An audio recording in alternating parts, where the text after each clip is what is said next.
this car vlog, it's a very special car vlog, something that I've been sort of milling around for quite a while.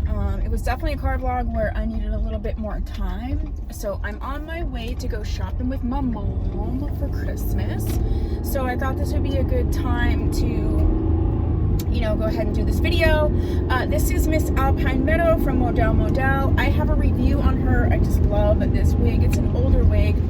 Not only do I have a review on her in this color, but I have another review where I got her in a different color and tried to see, like, do I just love the color? Do I love the wig? Do I love them both? So there's a comparison video up on that. Okay, so this is going to be, like, difficult a little bit for me to talk about, just because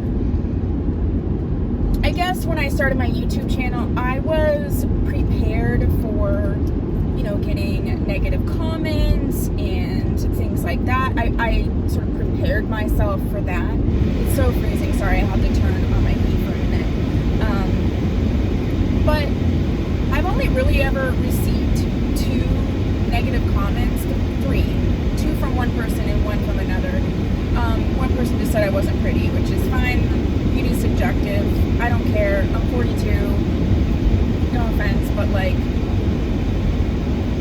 you can't say anything to me at this point that I haven't already heard, so it's fine. But, like, a lot of the negative, the other negative comments and some other comments on my channel are really surrounding not only my race, but, like, debating my race. And so I just thought that I needed to come on here and talk about it, you know, and clear some things up, and have a real conversation with you. You know, I'm 42, so I grew up in a very small town. I actually was born overseas, but I grew up in a small town in Pennsylvania, and I'm just going to tell you my experience and then why this seems a little, I don't want to say odd. I guess it's viewed differently in different places. But it just really speaks to, like, where our mentality is still, which is concerning. But anyway, so my dad's black, my mom is white. I was raised by my mom and her family, Polish Catholic family. I don't have a relationship with my dad or his family. And so, you know, and they are from New York, Buffalo, New York. And so, you know, part of the issue is, like, when you're biracial, you have to, like, there's this pressure, said or unsaid, sometimes it's said, to almost, like, pick a side, like, pick what you are. And I feel like it's only been recently where it's like, why can't I just be biracial? I'm 2 things. I'm not one or the other. And if you're asking me to do that, you're asking me to deny a whole part of me. And, you know, being biracial was the thing that made me different and weird. And, you know, growing up, I had, you know, boys that would date me but would never take me around their families because it wasn't acceptable, you know. And at the end of the day, it's like, I realize that's actually what makes me special, not weird. That difference makes me special, and I have learned to embrace that. But that being said, you know, I didn't have the greatest experience growing up. I didn't have the Halle Berrys. I didn't have, you know, the Jennifer Lopez's or any multicultural person. You know, the person I idolized was Christy Turlington. You saw a lot of, like, Brooke Shields, Christy Brinkley. Like, they didn't look like me. I think it's so amazing for those of you who are growing up now biracial that you can actually look and see, why am I getting emotional? That you can look and see someone who looks like you and is considered beautiful, because I didn't have that growing up. You know, I didn't look like my mom very much or her family, and all of the girls looked the same, and, you know, I didn't know how to do my hair. I was using the makeup that my mom was using, like, that didn't, you know, compliment me. I didn't know what to do with my curly hair. I didn't know how to take care of it. I was probably using crazy shampoo, like the same that my mom used. She has bone straight hair. You know, I I just didn't know, and there was no one to teach me. And it wasn't like now where you have YouTube or media, like it just wasn't like that. So, you know, it has been a struggle for me in terms of being biracial. I see it positively now, but there was a lot of times that I didn't. You know, and then you get into the whole, again, back to like having to choose and things like that. It's like whoever I date is wrong, you know, but I'm going to say something, it's probably going to be controversial. If you are biracial, you know exactly what I am talking about. But at the end of the day, I probably identify more as white in terms of, I don't think about it. Like, I don't think about it that much. I feel like it's brought up more by people of color, and I understand why. But for myself, I just don't think about it. But I probably identify more as white based on how I was raised, simply because that is the experience I had. You know, I wish that I had an experience with my dad's side of the family and with, you know, the African American, the black culture. I wish I had that experience. I actually feel like I was robbed out of that. So I don't have a broader view of certain things. Like, I can conceptually and intellectually have that view, and, you know, I was a therapist, so I can relate, but I can't relate in the fact that I didn't grow up knowing that. I didn't grow up with any of those cultural values or experiences or anything. I didn't have that. I wasn't given that. I was given small town living in a white community, in a white high school primarily, and I never knew that that was even an issue until I went to college. When I went to college, I joined a group called the Association of Black Collegians, and I was looking to fulfill that part of me that I had never gotten fulfilled. And so I was so excited to be learning and experiencing all these things. And frankly, the experience was not good. The girls in the group did not like me. You know, they would call me Miss Thing. They would say stuff about my hair. They would say, oh, I bet you can't even dance because you're so light skinned. And I was so out of my element with that. I had no idea where that was coming from, what that meant, because I was always the one that was different and, you know, that didn't fit in because of my skin color being tan. Now I don't fit in because of my skin color being light. So it was like such a complete it messed with my mind for sure.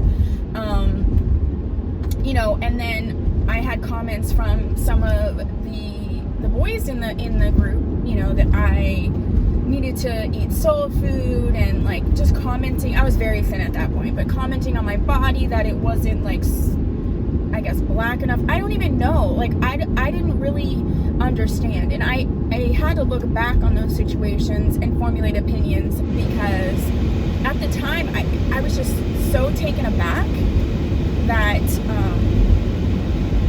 yeah, it was difficult. It was like difficult. So, and then, you know, learning about the real part of growing up African American in this country and what it really means.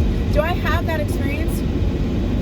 No, but the experience I have is unique in the fact that I'm not fully accepted by either side, and that's just the truth. So, you know, people who are biracial, especially if it seems like more so black and white, you are in this weird, like, floating moat between two castles, and you're never quite allowed to go on the shore of either one. But you're supposed to want to go on the shore of either one. I don't even know if that metaphor is making sense. So, you know, people have commented because most of the people I've dated are white. Yes, most of the people I've dated are white. Part of that is that I grew up in a white community, so that's the boys, you know, and girls that were around. The other part of that is outside of color, it's just our experience in life. I grew up, you know, with farms in the family, in grape country, and small town living. I didn't grow up in the city, so I didn't necessarily gravitate towards people who had those experiences because I didn't have it, white or black or any other color. I have dated people of other colors, I have, but primarily, yes, I have dated people who are white. But that also goes back to putting color aside, things that we're attracted to. Like some people are attracted to tall people, short people, you know, some people like a voluptuous woman, some people like thin.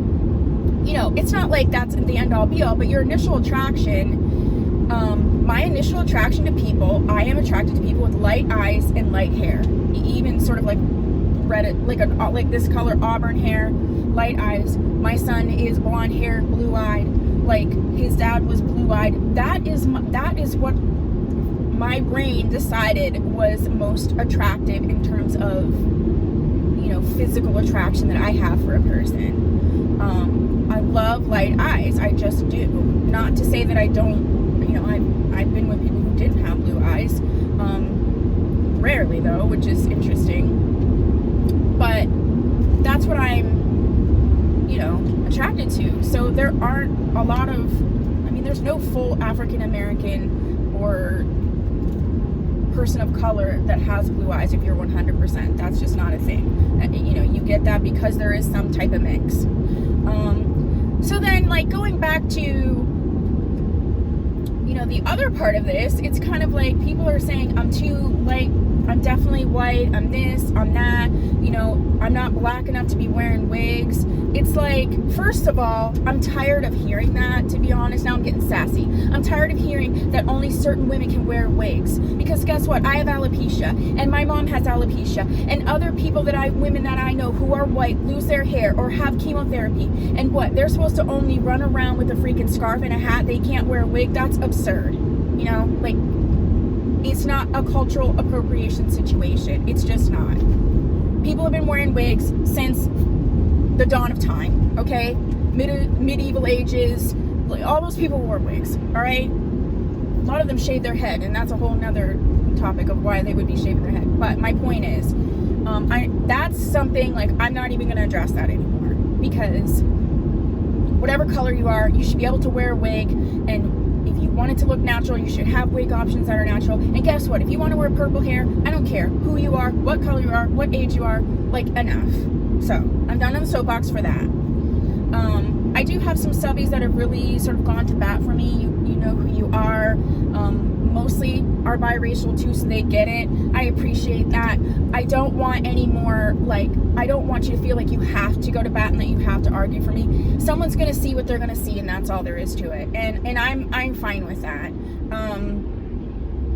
But you know, there are people who have lighter skin and they want to see different wigs and they want to see different wig colors. There are some wonderful YouTubers who review wigs that are darker skinned, who are beautiful and wonderful, and I love that. But the wigs that they're wearing, I probably wouldn't wear or wouldn't look good on me. There's a variety of people, there's a variety of hair textures, there's a variety of skin tones in the world, so there should be a variety of wig reviewers. Yeah? I'm like, yeah? Like, you can talk back to me. So yeah, I think now I'm definitely more accepted in the last, I'd say in the last like 10 or so years. I've been more accepted for being biracial. I feel like now I'm even more like coveted, if you want to say, being biracial.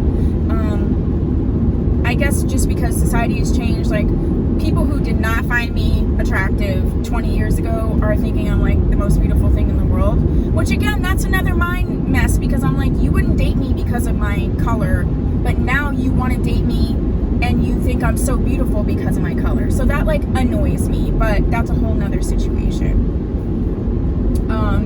But yeah, I guess, I hope this even made any sense. I just wanted to address this because I'm seeing these comments over and over, and it's just not what I thought I would have to worry about with YouTube. I really didn't. I'm glad that the conversations are happening. However, I want to make that clear. These conversations needed to happen 40 years ago. They needed to happen 20 years ago. They needed to happen a year ago, and they need to continue to happen now, because the more and more we talk about this, the more and more we work through this, the more and more people really, and that we're honest about it, the more people can begin to have an understanding and then shift in thinking and all that sort of thing. So if this is part of the reason why, you know, I was led to do YouTube, was, you know, to share and to help and to sort of bring awareness to certain things with regard to race, specifically being biracial, then okay, maybe that's what that was, and I'm fine with that. But So that's my car vlog for today. So heavy. I mean, but it's a real thing.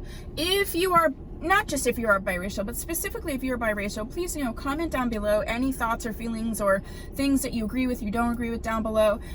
Anyone else you want to comment or ask questions, please do that down below. I always respond to questions. I always want to interact.